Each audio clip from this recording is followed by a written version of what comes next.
Hey y'all, I am down for the count. My voice is going in and out.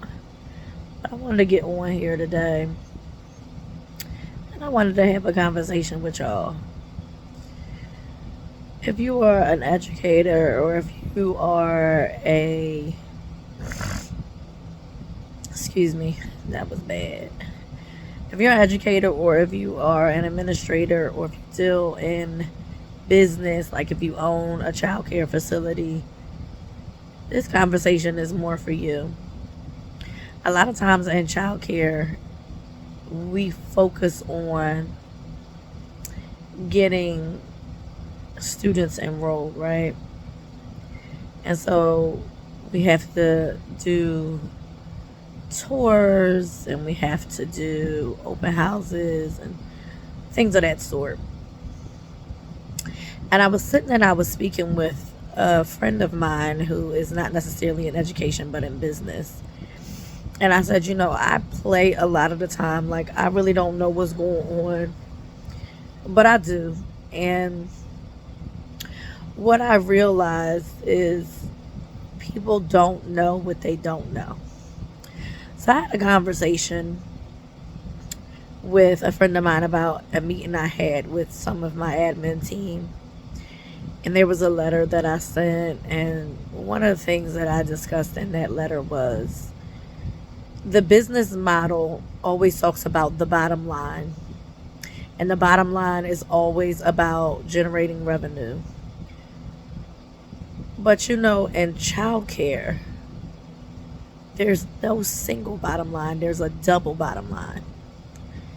And the way I break it down is the double bottom line is dollars and cents, or the generation of revenue, and building and sustaining relationships. Now, I don't believe one is effective without the other in childcare business. The reason being is that they feed off of each other. In business, people are looking for experiences, but in childcare, when I'm searching for a place to place my most prized possession, I don't want to pay for someone to just watch my child. Hear me out. A lot of times we get a bad rap for working in childcare because we are seen as glorified babysitters.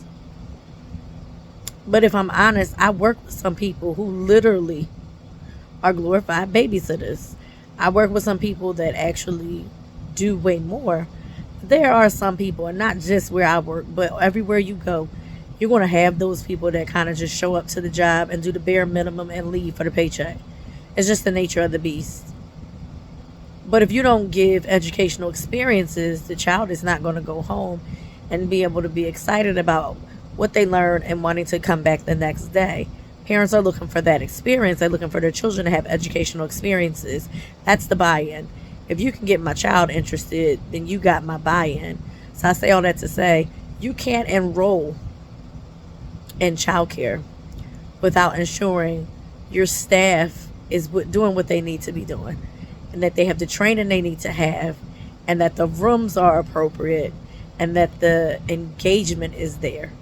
Because if I tour and the engagement's not there, then I'm going to feel like your teachers are not going to engage my child. Therefore, my child's going to be bored. What's going to happen when something comes of that child being bored? Like, what if he or she acts out? What's going to happen then? Sometimes we have to look at what the classroom dynamic is. Is the classroom set up where the children can be successful?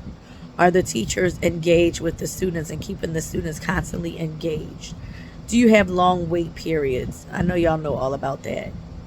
I can't stand a long wait period. I don't like boring transitions. And reading a book is great, it's fundamental, but it's just like, how many times can we go to the carpet in a day? I say all that to say, bringing it back, if you want to enroll in your child care facility, make sure your classrooms are age appropriate and they're set up properly. Going back to basics, noisy with noisy, quiet with quiet, and then you have the in-between centers like science and manipulatives. Making sure your science and your art centers are next to your water source. Making sure you have things on the shelf that are age appropriate. Making sure the shelves are labeled. Making sure the interest areas are labeled. Making sure you have a classroom management program so they know if I'm going to home living, 4 people can go in there. Here's my name tag. There's 3 people in here. There's a slide left. I can go in. But if there's 4 people in there and their pictures are up, then I can't go in. That's classroom management. Also teaching children how to clean up when they're done. If that's not being done on a daily basis, if I tour a parent with a potential student and they see that, that kind of can leave a little bit of space for concern. I'm just getting on here, I guess, in my own way, venting, even though I don't feel that great, because I see a lot of that and we talk a lot about that and nothing is done.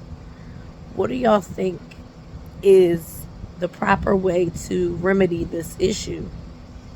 How do we get staff members to do what they're supposed to do and not do the bare minimum?